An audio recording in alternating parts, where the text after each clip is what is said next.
what we're covering now is we're going to cover how to turn conversations into paying customers. So one of the biggest challenges that most real estate agents come across is the fact that they finally have that one prospect who's actually willing to buy a house, but they're used to everybody telling them no, they're not ready, and so they just keep shooting blanks. And then they finally have the one unique opportunity where they can turn this conversation into a paying customer, and they don't know how to convert it. So what we're going to share with you guys is the scripts that we've used and how we've come up with the scripts. We've partnered up with some of the top agents in the industry, some agents who are doing well over 10 million, some of them doing 70, 80 million dollars a year with their teams. And then we've teamed up with us, obviously on the lending side, and we've partnered and said, all right, what are the questions that you agents are asking to best filter your clients? And then what are the questions that we are asking on the lending side to filter the clients to understand, is this a suspect or is this a prospect, right? And then we put them together, and then we've created this script. And since we've been using this script, this is what we live by, and it's proven extremely fruitful. So the first step we're going to share with you guys, number one, you have to be curious, all right? What makes a great realtor, or just let's just say sales in general, right, is the fact that they're a great salesperson, a great realtor, they're curious. They want to know what it is that their prospect is going through and what it is that they're actually looking to accomplish so that they can best serve them and support them in that journey. So when you're looking at the script, there's two options, okay? The first option is if the client or the prospect does not have much time to speak. And if they don't have any time to speak, there's just two quick questions that you're going to want to ask. So it's like, oh, I have a minute to talk. All right, great. So I'm just curious, why was it that you decided to buy?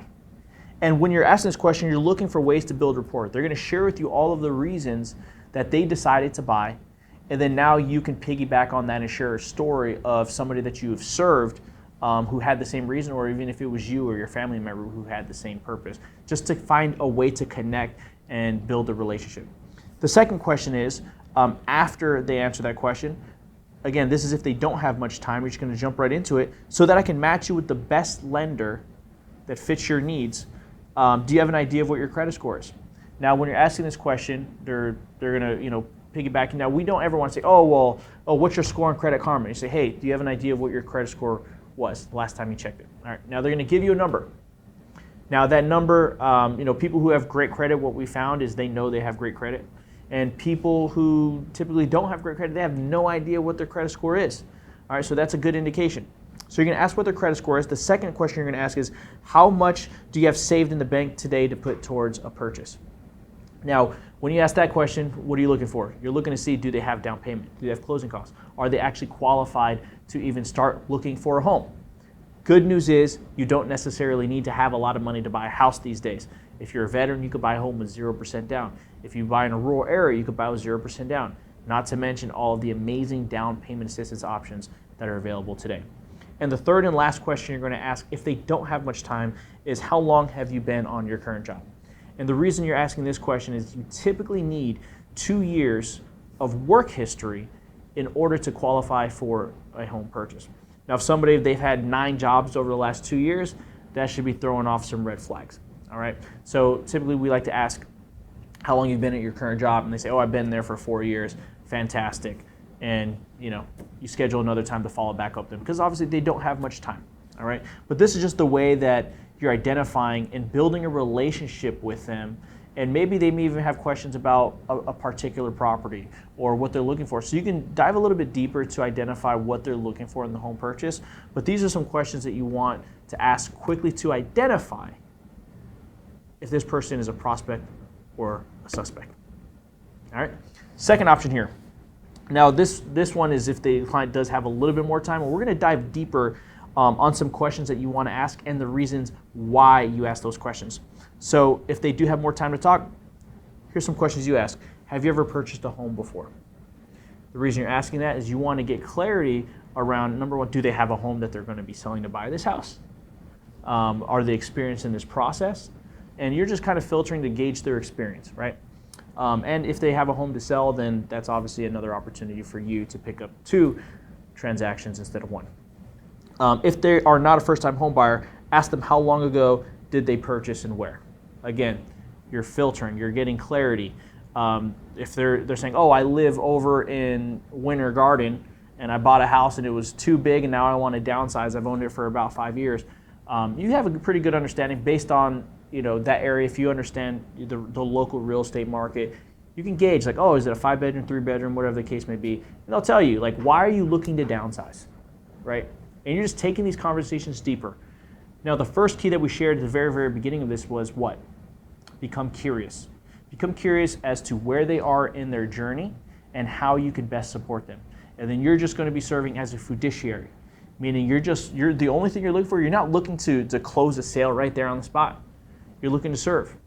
Now, you hear it all the time, like ABCs. You know what the ABCs are of sales? Most of the time people say, oh, always be closing, because that's what people were taught. But the truth of the matter is, if you want to have high conversion, you must ABC, always be contributing. And if you're contributing to the relationship, you're contributing to the conversation, you're positioning yourself as an expert and a fiduciary, meaning somebody who's putting your needs in front of my own, then people will learn to like you, they'll trust you, and they will want to do business with you and watch your conversion skyrocket. Now, another question, where is it that you work now? And obviously we're just looking to see if they have work history. If they say, hey, I work at McDonald's as a cash register person, then you can kind of put it together like, okay, well we know they're not going to be buying a $500,000 house. You're kind of gauging and you're getting an idea of what caliber of a player this is. Because if I'm looking to buy a home and I say, hey, I saw this beautiful home for $400,000, I work at McDonald's. Granted, there's nothing wrong with McDonald's, but I work at McDonald's and I have about $1,000 saved. Then I know that, look, this is probably not something that's going to work out. So I have an opportunity now to position myself as an expert, as a fiduciary, and best serve this person and set their expectations of what they could really expect if they wanted to buy a home at that price point. They're going to need to have more money to put down. They're going to have to probably have a little bit more qualifying income, things of that nature. Now, if they say they work out of state, okay, if they're saying that they work out of state, a lot of times, people think, oh, you need to have 20% down if you live in New York and you want to buy a home down here. I know that there's a lot of people from everywhere who's buying homes in Orlando. It's a great area to buy real estate right now. And if people work out of state, like, you don't actually need to have 20% to put down. And I've literally seen realtors, and I've even seen lenders tell people they need 20% down in order to buy a home here if they work in New York or out of state. The truth of the matter is, you can buy a home in another state for as little as 10% down. Now, it can't be a property that you're intending on cash flowing, things like that. It can't be an investment property. But if you list it as a second home, number one, you have to be there like two weeks out of the year. But the important thing about that is I could buy a home for 10%. I only have to be there 2 weeks out of the year. And I can buy a home 10% down, and my interest rate will be spectacular. You know how many times I've spoken to people and we were able to serve them because they were looking to buy a home here in Central Florida and they thought they needed 20% down, and they're buying a home for $300,000. 20% of that is what, 60 grand? And say, hey, look, you don't actually need to use all 60 grand. It's only $30,000 to buy this as a second home. Your interest rate's going to be like a point lower because it's not an investment. How happy do you think you would be if you learned you could save $30,000 as well as maybe $100 or $200 a month in interest? And that's where you as a fiduciary and serving them and thinking of their interest and how you could best serve them will increase your conversion. Going through some of these other questions. How long have you worked there? Again, you're just trying to get clarity. How long they've been there? Are they stable? Things of that nature. If they are self-employed, all right, this is big. If somebody's self-employed, they tell you they own their own business, you're going to have to get 2 years of tax returns. Now, there's a lot of people, like even in real estate, okay, you're a realtor, you have to file your own taxes, you're considered self-employed now. And I'm sure a lot of your friends in the real estate business, everybody's self-employed. If you make $200,000 in gross income, does that mean you're going to file $200,000 on your taxes? Most of the times the answer is no, because you can write off your mileage, you can write off certain expenses to save you money so you don't have to fork up 40% of your hard-earned dollars towards taxes.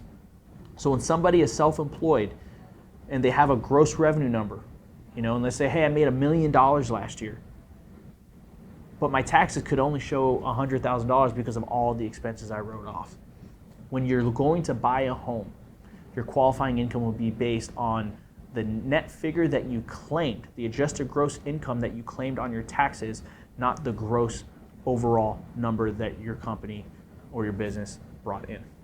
All right, so you're going to need to get 2 years of tax returns in order to do that. In some unique situations, they're strong credit, they've been in business for a long time, you can actually make it happen with 1 year tax returns.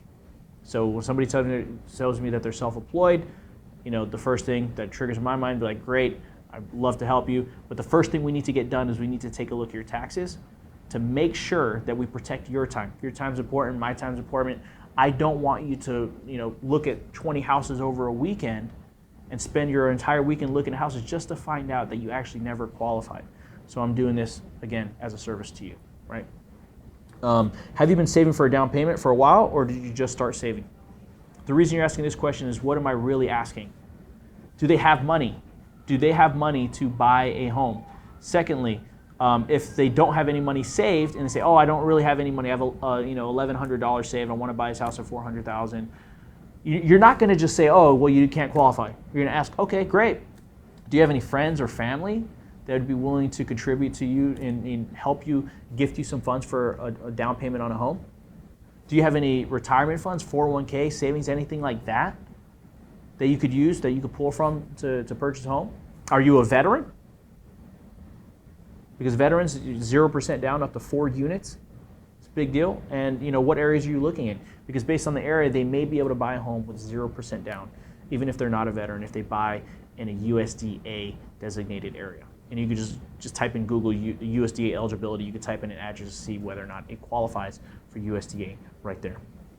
And then you also can cover the local down payment assistance programs to cover with them if that's something that you desire to do or they desire to do.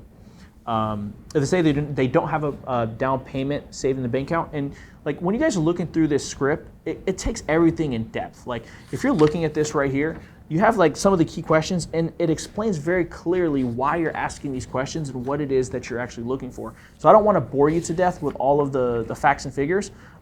So the second last tip here that I'm going to give you guys, you're going to ask them very clearly, like, what is their credit score? Do you have an idea of what your credit score is? When was the last time that you checked your credit? And they're gonna give you whatever their credit score is, just like when we went through the short script. It's the same thing here. If you have an idea what that is, they're gonna give it to you. People who have good credit, no. People who don't, typically don't. But either way, we're gonna have to take a look at it to see if you qualify. And this very last section, this is the section that, in the mortgage business, have you guys ever heard of, somebody says, oh, everything was great in the process, we had a fantastic closing, and then the second deal that they had, it was a nightmare and it never closed. All right, not saying that's ever happened to us, but you've heard stories about that happening to mortgage lenders in general. Or, hey, we had the pre-approval, we're ready to go, and the loan died and because they found something out that they weren't aware of. And it usually comes down to this question. A lot of people are uncomfortable asking these questions, okay? And here's the questions. Do you have a lot of debt, like student loans, car payments, credit cards, child support, or alimony? Is there anything else that I need to be aware of so that I can connect you with the lender that best serves your needs? The reason you're asking this last question here is a lot of the times when it comes to, for example, child support, if you don't ask that question and I issue you a pre-approval, and you don't ask if they have child support, and the lender, for whatever reason, never asked for if they have child support, we don't know that, and we just find out through the process. Once it's in underwriting, there's a contract on the home, and we find out that his pay stubs are being garnished, we have to deduct that from their overall income, and that could literally kill a deal. As well as sometimes even foreclosures, people who've had a foreclosure, or even a short sale. Sometimes that doesn't even reflect on their credit, especially if they filed the bankruptcy. Sometimes it's not even on there.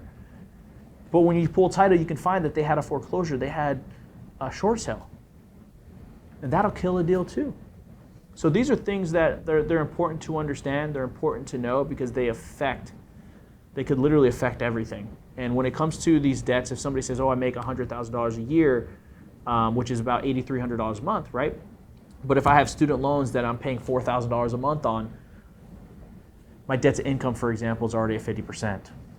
And for those who are wondering what debt to income is, it means how much money am I making, qualifying taxable income, and how much money am I obligated to pay every month that's reflecting on my credit report. All right? So hopefully this was helpful. If you guys have any questions about this, click the link below and schedule a call with one of our strategists, and we can share with you and dive this a little bit deeper on how to use this script to turn conversations into paying customers. Talk soon.